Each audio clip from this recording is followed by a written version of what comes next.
Сайн байцгаана уу хүүхдүүдээ. Та бүхэнтэй ТV хичээлээр уулзж байгаадаа баяртай байна. За Сагсан бөмбөгийн 6 дугаар ангийн бүлэг сэдвийн хүрээнд дараах суралцсан зорилтыг үздэг байгаа. За хичээл орохоос өмнө бүгдээрээ хичээлийн аюулгүй ажиллагааны зааварчилгаатай танилцъя. Нэгт нь биеийн тамирын зориултын хувцас өмсөөрэй. Хоёрт нь өөртөө зай гаргаж дасгалаа хийгээрэй. Гуравт нь бие халаалтын цэцлийг заавал хийж хэвшүүлээрэй.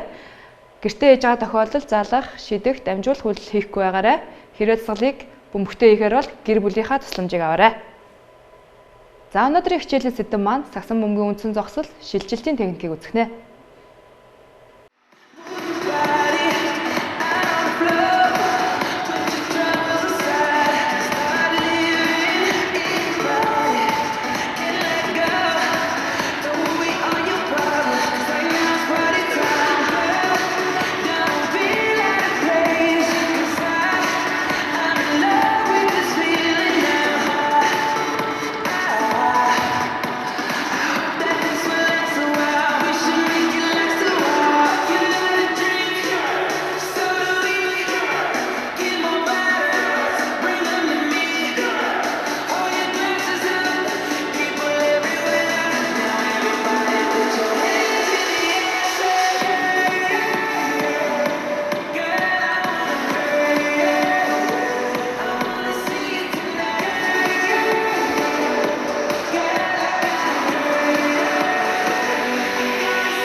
За өнөөдөр Сагсан бөмбөгийн үндсэн зогсолт, шилжилтийн техникийг үзэж байна. За Сагсан бөмбөгийн үндсэн зогсолт нь хамгаалалт довтлоо гэсэн хоёр хэлбэртэй байдаг.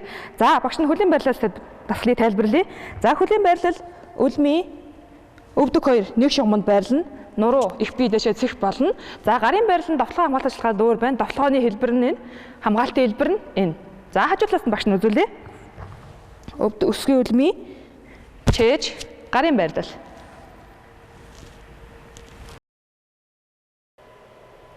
За одоо үндсэн зогсолтыг шилжилттэй хамт бүгдээрээ хавсаргаж байна. За шилжилт маань дотроо алхалт, гуйлт, огцом зогсолт, эргэлтүүд, гусалтай шилжилтүүд гэж бас дотроо хуваадаг. За өнөөдрийн дасгалыг бүгдээрээ алхамттай холбож хийх байгаа.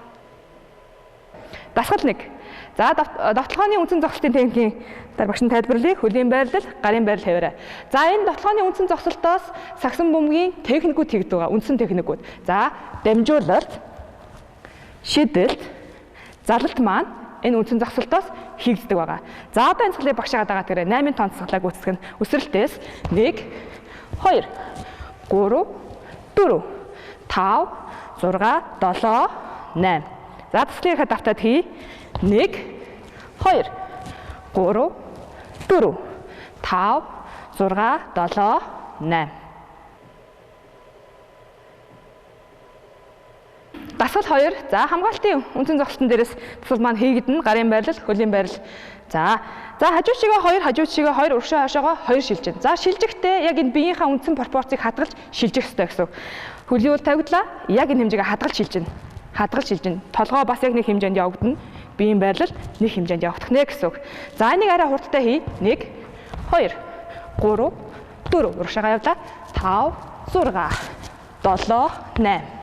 1, 2, 3, 4, 5, 6, 7, 8.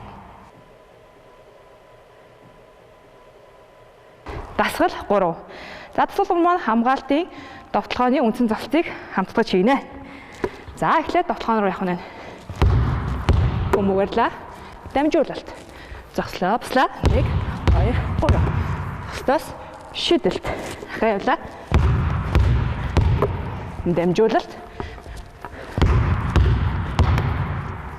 Шидэлт.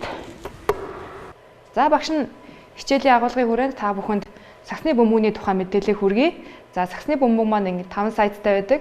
5, 6, 7 гэсэн сайттай байдаг. Мөн хэмжээнүүд нь болон тойргийн хэмжээг харуулсан байна. За гэрийн даалгаварт бүгдээрээ дасгал 3-ыг 1 минутаар дундаа 30 секундын амралтаагаар 3 удаа давтъя. Мөн үндсэн зогсолт болон шилжилтийн ур чадвараа сайжруулъя гэвэл YouTube сайт дээрээс Basketball Ready Stance видео гэж хайгаад ур чадвараа сайжруулаарай хүүхдүүдээ. Дараа уулзтлаа баяртай.